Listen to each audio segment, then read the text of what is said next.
the Vegas Take, Sharp and Shapiro. Ron Futrell from Channel 8 in studio doing a fine job. And by the way, Ron, you did let me say it again, you did a great job filling in. Thank you. It is an honor to have Ron Futrell fill in for you. I'm now Sharp. I'm Sharp. Okay. I don't get called that very often. We'll see how sharp you are with your brackets. We'll get to that in just a few minutes. But to end the UNLV conversation, let's just all agree we all want UNLV to succeed. I would love to see them succeed. And what is success for UNLV right now? I kind of disagree with Fernando a little bit. Let's stop it with the Final Four nonsense. How about compete for a Mountain West Conference title every year? I think that's fair. No, that is fair. At a crappy conference like Horrible, this, right? They should be able to compete. See, it's so great. Me and Ron, we agree when it comes to sports, but when it comes to politics, we are just on opposite ends of the spectrum. That's okay, though. We agree when it comes to sports. But we don't. What we don't do is take that personal. No, by the way, no, Ron, I of course don't. not. No. I don't take it personal. A lot of people do. You should just look at my Twitter page. A lot of people do. But no. Okay. Compete for a Mountain West Conference title. Yes. Maybe once every year, a couple years, get into the tournament, man. Win a game or two. Yeah, our expectations have way dropped. But and what Desiree Francois Reed said at Reed Francois, whatever. What she did say at her news conference, she mentioned She mentioned three of the four things I mention all the time. She left one out. We have a great city to recruit to. We have a great fan base chomping at the bit, wanting to come back. We have a great arena and facilities and stadium, and in that part, the program, the Thomas and Mack, great. We have all those three things going. She mentioned all three of those at the press conference. She did not mention we also have a great history here with this program. I don't know whether she just left it out because she forgot or she doesn't care, or whether, but. Anyway, that's worth mentioning. But Ron, there, but I know it's 30 years ago. You're right, but here's what she did bring up, which I thought was a little. She brought up the Arizona game. Was that last year or the year before when UNLV played Arizona? And she talked about how great the atmosphere was. And listen, okay, that wasn't even close to what the atmosphere was like when we were better, right? I mean, and she brought that up. Don't talk to me. Don't talk to me about atmosphere when I was here when they went to three Final Fours in 5 years. Yeah, you know more than anybody. Tark's record is final 2 years. Yeah, I mean, it's 60-3. It's ridiculous. He lost his job. Oh, okay. It's ridiculous. No, that's why I do contend that doll is being poked with. There's pins a lot of people, Ron, somewhere in New Orleans. People your age or older that feel like UNLV got what they deserved, that it was karma with the way they treated Jerry Tarkanian and the way they fired Dave Rice mid-season, that a lot of people feel like, hey, this program got what it deserves. I'm not necessarily one of those people, but at the same time, I say to myself, UNLV has made a lot of mistakes. They've made a lot of mistakes. The program has made a lot of mistakes, and they've suffered for it. I think when you have non-basketball people making basketball decisions, this is what happens. I thought the Dave Rice hiring certainly set the program back, but people ask me this question now. They say, would you rather have Dave Rice or Menzies? I'm picking Dave Rice because I'll tell you why. Better out-of-conference schedule, better recruiting. He played everybody. Better recruiting, didn't make excuses after games. And look, I've said it yesterday. I've said it for a while off the record. Now I'm saying it. I was never a Marvin Menzies guy. I think Dave Rice, good dude. Dave Rice, a good guy. Good father. Good both are good guys. I'm not making it personal with Marvin Menzies. I just say it was easier for me as a member of the media to root for Dave Rice than to root for Marvin Menzies for a lot of different reasons. You're preaching to the choir here. Yeah. I mean, I covered Dave when he was a player at UNLV. Good guy. And I interviewed him all the time. What I liked about Dave Rice, Tark picked him because he was a tough practice player. Let me say this about Dave Rice. The way he practiced against Larry Johnson, he had to go up against Larry Johnson every day. He had to go up against Larry Johnson every day in practice, and he pounded Larry Johnson. He beat Larry Johnson up. He didn't beat him as a player. Larry was a better player. But he made Larry Johnson work and made him better, and Dave pounded against him. So why wasn't he that kind of coach then? It didn't seem to me that he was tough as a coach, tough as a player, even though he wasn't a gifted player. He was tough. I heard those same stories. As a basketball coach here, he didn't seem like he held players accountable. Maybe the game changed. Okay, maybe the game changed. We'll see what where's he? Is he at Washington still? He's the UW assistant coach. Assistant coach at Washington. So yeah, we'll see what they. Oh, they got. Don't they have Utah State? They got Utah State as an 8-9. It's a very interesting matchup, and I believe Utah State is favored by a couple points. I think that's going to be a very close game. If we're talking Mountain West Conference, Nevada is favored by 2 against Florida. I could flip a coin with either of those games. Right. I don't know. It depends what type of Nevada team shows up. I think Jordan Caroline, if he shows up and Caleb has a good game, I think Nevada is one of probably the top 10, 15 teams in the country. But if Jordan Caroline doesn't show up, they're just a perimeter team that struggles to score. And I think Nevada loses to Florida. As far as the Utah State game, boy, did they kick some ass in the Mountain West Conference tournament. I think Sam Merrill is a gifted player, and he's probably going to come back for his senior year. Their center is very good as well. They have a very good, well-rounded team. They're very well coached by Craig Smith. But I don't first-year coach. I don't know. Happened? Yeah, I don't know a lot about that UW team. I know they were horrendous in the Pac-12 finals. Oregon just destroyed them. Yeah. I expect UW to play well. Let me put it this way.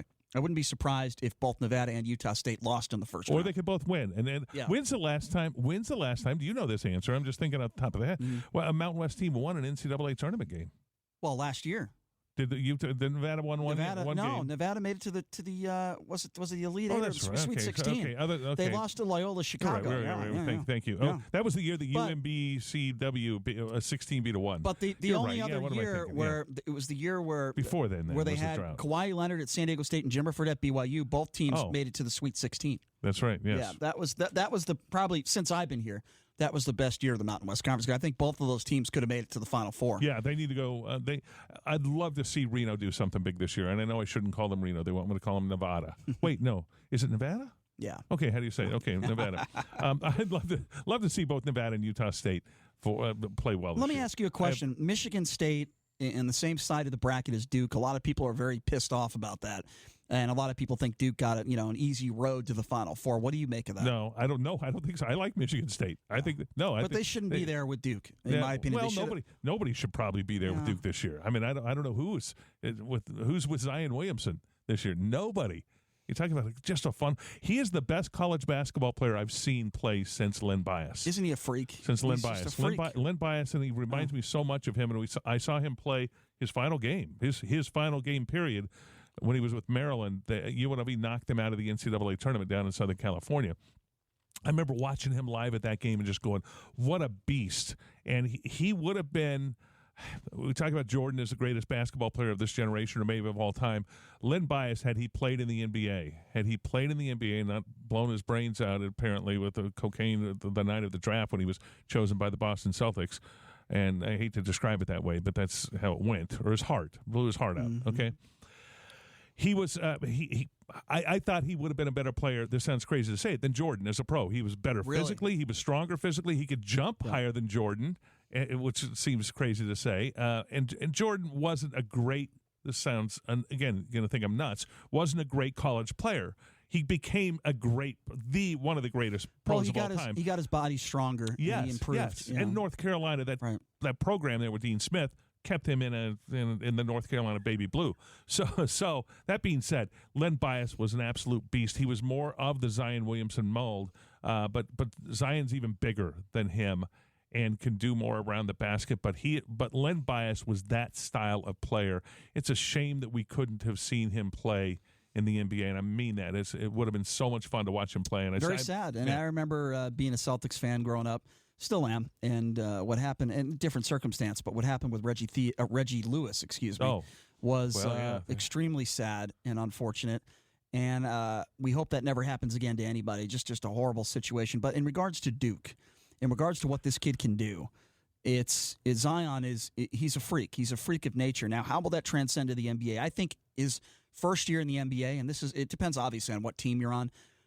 What division you're in, but I think that he will immediately be averaging a double-double. Would you agree with that? No, absolutely. It will be a very short learning curve for him. Yeah. It'll be a quick learning curve. Now, how good will he be? Will he be an all-star? I think he certainly has the potential, but you never know how these young kids are going to react to the physicality of the NBA. I think he will, but we've never seen. Look, he has point guard skills and enormous athleticism for a point guard, and the kid is 6'7". It's uncanny. 285. If he improves his outside shooting, obviously his mid-range game is phenomenal. But if he can create, if he can make an NBA three-pointer consistently and be a pretty good. I don't know how you defend somebody like that. No, you don't. You can't. No, he is. The Lakers need to get a lot of lottery ball. My LA Lakers with that. Who they have that new guy, number 23. LeBron? Was that okay? That new guy they had this year, didn't it worked out? They're still not in the playoffs. Lakers are in a lot of trouble. They're in trouble. Who do you think's going to be the next? Help. Who do you think's going to be the next Laker coach? Oh, that's a good question. Tyronn Lue, I think. Maybe it will not be. Luke Walton's gone. I mean, that's LeBron wants him gone, so he'll be gone, and LeBron runs here's that why show. I'm not Ron, because I know you're a Laker guy. Okay, so let me ask you some questions here about the Lakers, all right, and LeBron James. So say what you want about Luke Walton. Okay, you got LeBron James, who doesn't seem to want to be in the huddle. Seems completely disinterested in Luke Walton. Whenever he wants to talk to a coach, he's always talking to Brian Shaw. No relationship with Luke Walton. And I think it's more LeBron's decision on who's going to be the next coach than anybody. Do you think that's fair? No, it's not. But it is what it is. No, it's not fair. It's not fair to Luke Walton. It's not fair. The Lakers organization needs to get that under control, but they won't. They decided to spend $254 million for 4 years for LeBron James, and I get that. And it made me smile when it happened. As a Laker fan, it made me smile to go, wait a second, we got a shot. The Lakers have a shot at getting back, but they haven't made the playoffs now for 6 years in a row. Oh, by the way, the Clippers, with Jerry West running that show, continue to play so with a bunch of players that you just see. They traded off all their best players a couple of years ago. Now they've got new players, and they're making things happen, starting over again, and they're a fun team to watch. Those Clippers are. So no, they need to get a lottery ball. They last 20 games the Clippers have played the Lakers. I think the Clippers are like 17-3. Yeah. Did you ever think you're going to say that? No, 10, never. 15, 20 years ago? And I used to think the only reason the Clippers are still in L.A. and they should move here to Vegas. But the only reason the Clippers are still in L.A. is to give the Lakers 3 more home games so they have a shot. Virtual home games, same arena. But Lakers' only hope right now is a lottery ball.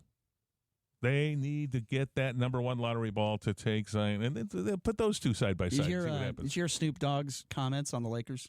What did he say? Oh, no. He said all these guys, I kind of paraphrase here because he swore a lot, but he said all these guys playing with LeBron, this is what he said. I didn't say this. I'm just the messenger. He said we need to put them on a slave ship and ship them away and give LeBron some effing help. That's what Snoop Dogg said about his Lakers. No, Kyle Kuzma is a rock star.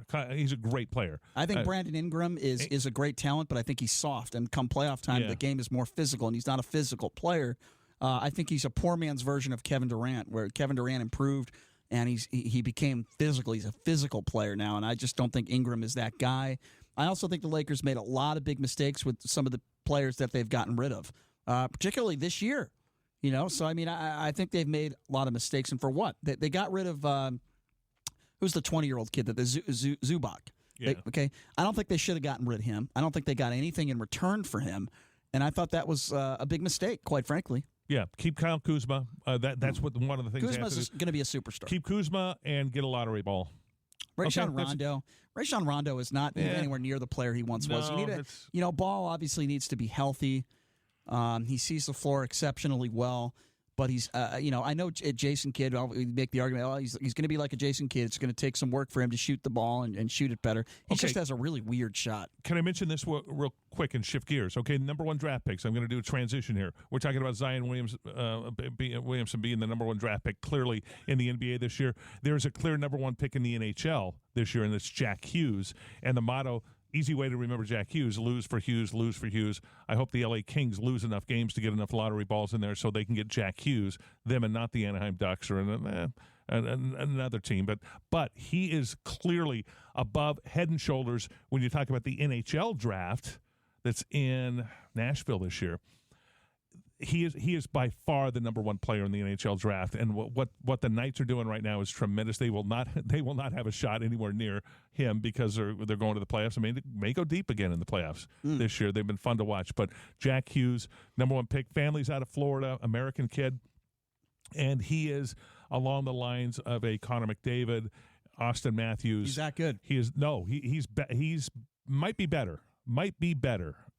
So we'll see what happens with that. But lose for Hughes is the motto of the low teams in the NHL right now to be able to get that number 1 pick. Well, it's funny because you mentioned the NHL, and I feel like we have to talk a little Golden Knights hockey because ever since they got Stone, I think they're either 9-1 or 10-1 since they got Stone. I mean, this pickup by the Knights to me it was huge. I mean, to me, they're a completely different team now than they were a month ago.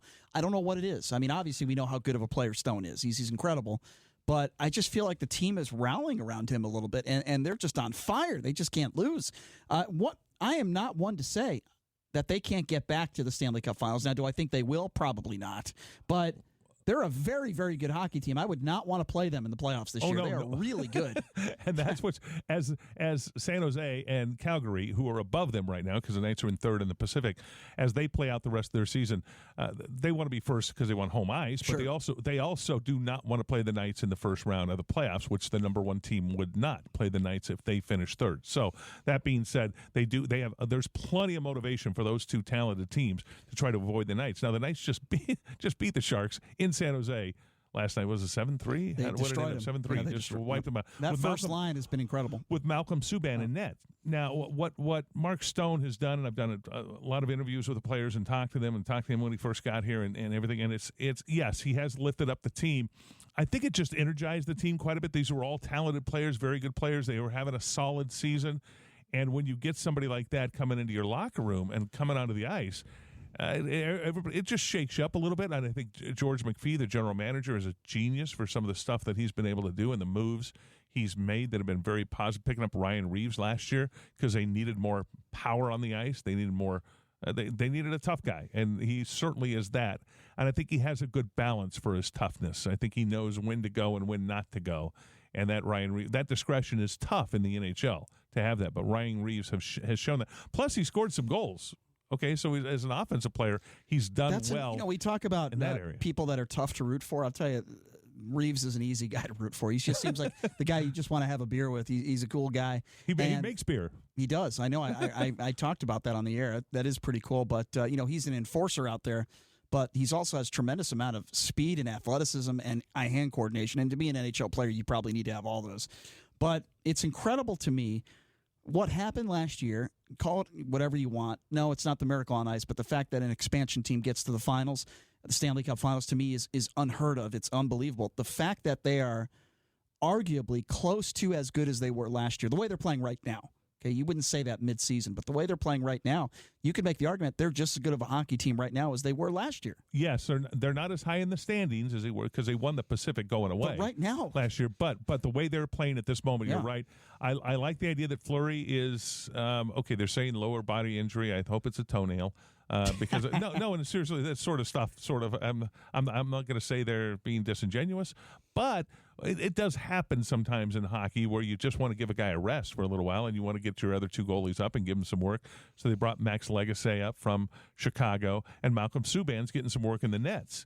And the Knights have won both games he's played here in this recent run. That's a good sign. No, that's a great sign. And Fleury is getting rest. And as I know as a Kings fan, when Jonathan Quick was at his best, standing on his head, as they say, it led to 2 Stanley Cups for the Kings. Now, they had a talented offense. I remember. I went to a couple of those Stanley Cup finals. But it was Jonathan Quick in the nets. Marc-Andre Fleury is the best goalie in the NHL. Yeah, he's got the most wins, the most shutouts this season. He's certainly up there. Premiere of his game right now, the prime of his game. What's crazy that he's playing this well at this time. So my point is, yes, when you have a goalie like Marc-Andre Fleury, anything is bound to happen. And now that they can score goals, because that was their problem early on in this season, they could not. It was pathetic. They were scoring 1 or 2 goals a game or getting shut out. Now they're scoring in droves. They got Winnipeg. Oh, here's a fun one to watch. Winnipeg on Thursday night here in Vegas. So that's going to be a wild one. That'll be a fun one. So I know a lot of people want to watch the NCAA tournament on CBS. I get that. You'll watch them and enjoy the games. TiVo some of them. And if you go out to that Knights game on Saturday night, it'll be a fun Saturday and a wild or Thursday? one. Oh, I said Thursday. It is Thursday. Okay. Thursday. Paul Maurice. You know, Ron, how I know Paul Maurice? No. The former Hartford Whalers coach.